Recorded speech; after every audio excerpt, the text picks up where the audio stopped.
Hello po, update po tayo. Update tayo dito sa 3 units na row house na project namin dito sa phase 6. Ayan.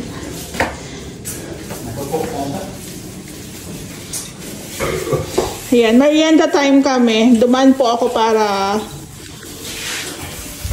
magdala ng merienda. Mag-update na rin po. So, bali, ito po yung update natin. Ano bang kailan ba po? Saturday, Sunday, nakapag-wall tiles na kami. Ayan. Pati yung lababo, tapos na. Yung ating CR, meron na rin siyang inodoro. Ayan, naka-install na yung inodoro ni Lumina. Ayan, toilet bowl.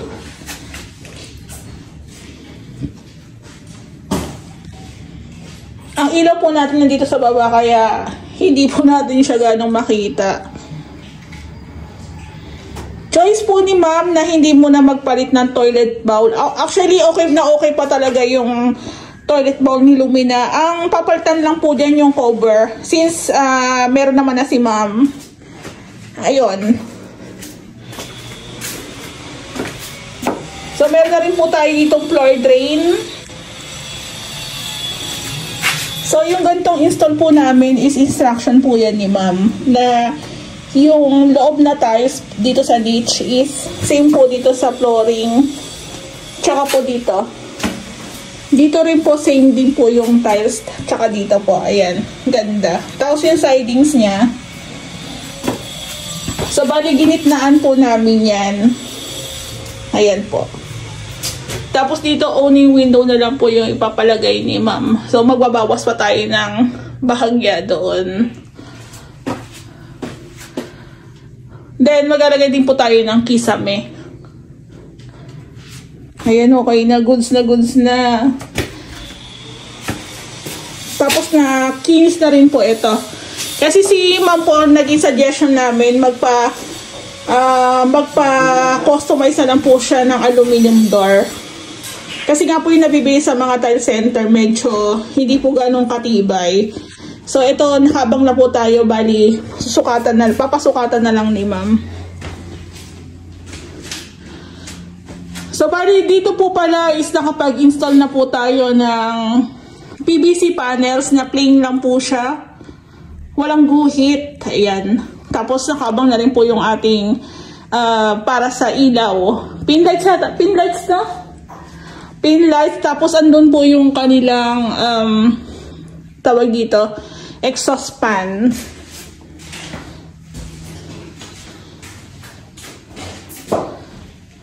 Cabinet na lang yung kulang. Dapat i-estimate mo na rin kung ilang marine woods yung magagamit natin. Tapos dito po pala, nagagawa na si Kuya Bok ng grills. Ayan. Dito po kasi sa area na to is open po siya. Kasi gusto nga ng may-ari is yung ventilation. Masyado po kasi talagang kulob kung saradong-sarado. Pero sa pinaka-permits po natin, permit po ng unit ni ma'am is meron talaga dyan open at least nasa 1.5 meters. Ayun, not sure lang sa parang 1 meter lang to, pero carry na rin siya. Tapos ito po is magpapalagay si ma'am ng owning window at saka sliding door. Tapos naglagay na rin po kami ng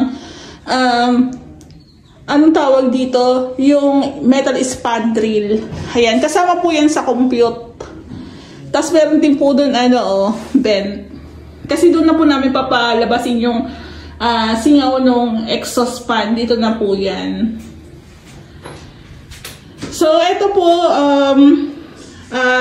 instruction po ng may-ari, design ng may-ari. Then, ang gagamitin is square bar. Ayan po. So, bali, hindi ko alam yung mechanism niya, pero ayun, parang may lock doon. Ayan o, may lock dito. First time namin makakuha ng row house, tapos same sa phase 4, open din po yung likod. Pero mukhang okay naman po siya kasi nga talagang mainit talaga, lalo na mababa po ang ceiling ng row house. Actually, tinaas na nga namin to eh. Ayan po. So, pinapaunan na po namin to gawa ng para safe na rin po yung mga gamit dito sa unit ni ma'am. Ayan. So, meron na rin tayo dito. Last time, nung Saturday po ata, ayan, nagawa na rin po itong ating mini tumble dito. Tapos, meron na rin tayong PVC panels dito. Ayan po. So, kukumputin na lang po ni Ray yung ating tawag dito. Gagamitin na kahoy.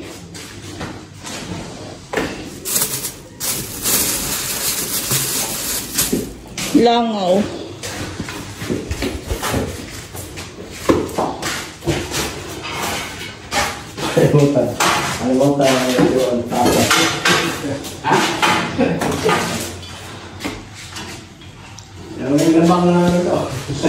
Ayan.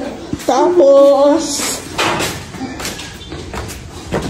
today is Monday. Siyempre, wala po si Kuya Toto. Absent po siya. Absent talaga siya pag Monday. Ayan. So, bali, sila po ang gumagawa dito.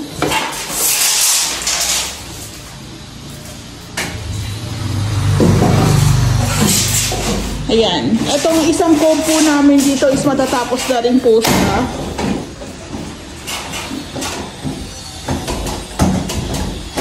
Dandahan lang ha. Ingatan yung PVC. Baka mabutas. Maselan pa naman yan. Ayan. Kahapon po may gawa dito. So, ayan na.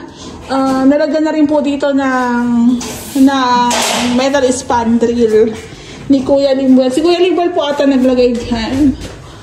Ayan po siya. Para ma-weldingan na rin po namin ng pinaka-grills dito sa may likod. Ayan.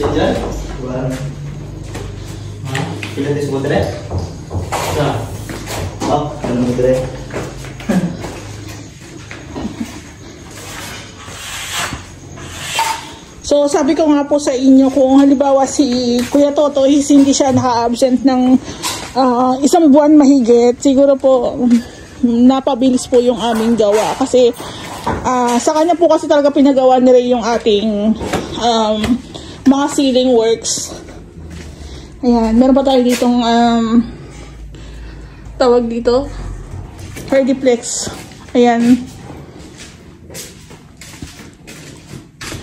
So, waiting lang po tayo sa tiles kasi yung ibang tiles po ni ma'am is o-orderin pa. Ay, ipapabilang ko pala yung tiles na nabasag. Nabasag pala.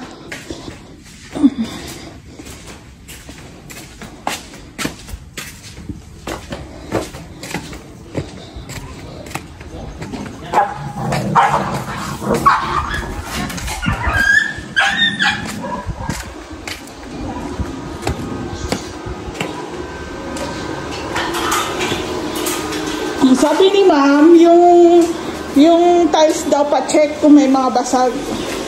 Para pagpunta daw niya sa Wednesday, kuha din nila, babalik nila sa tile center. Yung dinala lang nila ang nakaraan, yung nakaraan lang. Yan. Bilangin mo doon. Oh, yun na lang nga. Check mo nga kasi para kung halimbawa mahabol nila na may basag. Ito po yung isang gate parang nila kakalagay lang ng hinges, cylindrical hinges, tapos nilagyan nila ng polytop. So lahat naman po ng gate is nagawa na. Ayan, papacheck ko na po kay Ray yung ating tiles. Para kung if ever papunta nila ma'am sa Wednesday is maipadala na namin. Kasi yung tiles naman po, pwede naman po yan isole as long as wala pang 1 month. Tapos, para yan sa ano dito, sa labas. Huh? Sa... Ay, ano? Sa plant box. Oo, sa plant box. So, ito po kasi last week ni ma'am dinala dito. So, kung halimbawa may basag, ma-check na po, tapos maibalik.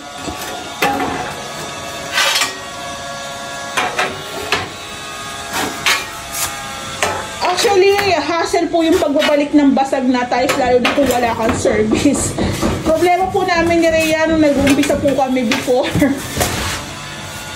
So, ayan nga po, dahil dun sa mga diniliver ni ma'am dito na tiles, may basag last time. So, naipadala na namin. Pero, while nag-i-install po sila Kuya Joanne ng wall tiles sa kitchen, meron din po palang basag. So, much better po, i-check nyo po agad ng wala pang 1 month. Kasi kung aabutan po ng 1 buwan yan, hindi na po nila papalitan.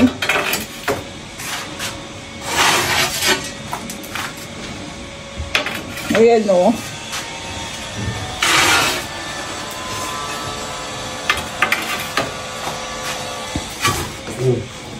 Ito pwede ito kasi makapit man ka. Pwede na yan kasi hatiin. Okay na, sige. Ito kasi lang ito. Sige. Kasya ba? Ay, check mo muna. Kung nasaktuhan sa cutting. Dito po kasi yan ilalagay sa ibabaw po ng plant box. Ano to? Pag ano?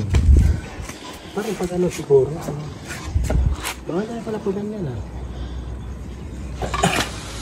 Pag ano. Wait. Makikita yung ibabaw ng ano. Pag ganyan na lang talaga. Oo, pag ganyan. Parang ganyan. So sakto lang? Tama. Sakto lang, okay. Pag ganyan na pala. Oo, pwede rin. Yan dapat sa tingin. Kasi kung deco stone pa rin po yung ilalagay namin, sabi ni Reyes, hindi po daw magandang tingnan. Kaya nagsuggest kami na hindi, tanongin na lang natin si ma'am kung ganyan o naka-ano doon. Naka-ganyan. Pangit po na ganyan. Kita yung mga simento rito.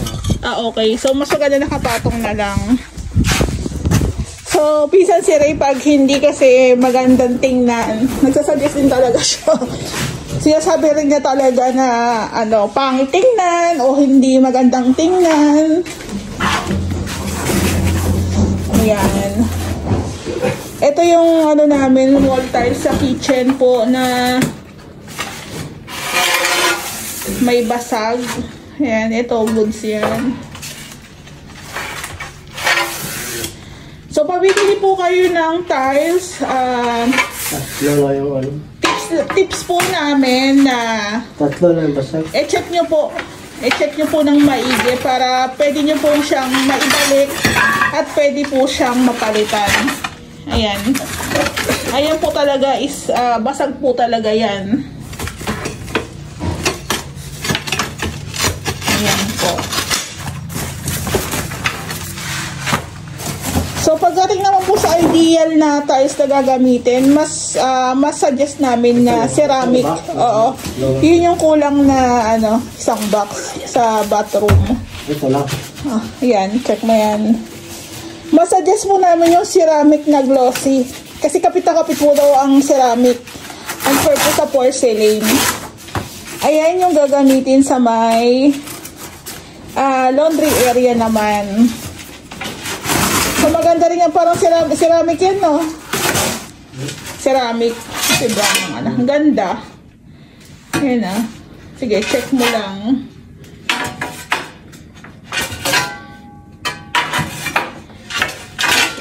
Bali, mostly sa renovation po namin sa 3 row house, si ma'am po talaga lahat ang pumili at bumili ng kanilang tiles. Oo. 30 by 60 po yan. Sa ganito po namin siya ilalagay. Sa laundry area po namin siya ilalagay. Oo. Dapat lagi siya nakaganyan. Ganyan. Ito. Ito. Ah, okay. Pinaliktad mo. Bala. Iba na. Ito yung... Ay, check mo na maigi ang pag sino nag-install niyan. Kasi may pattern eh.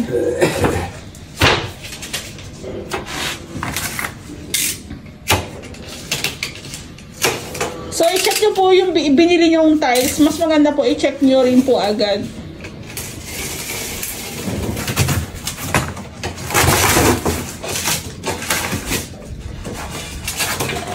Ayan o.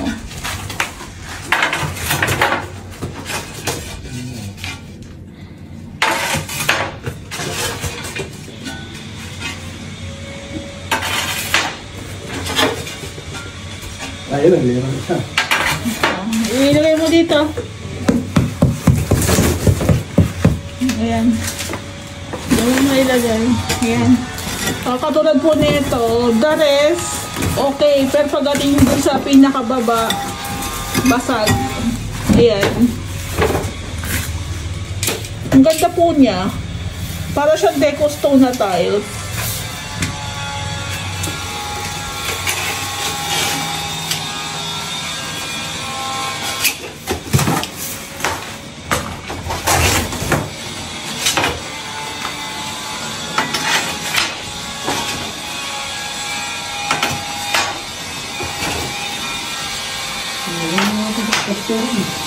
Ha?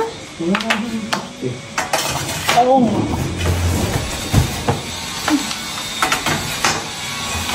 Parang deco stone na kasi ang peg niya.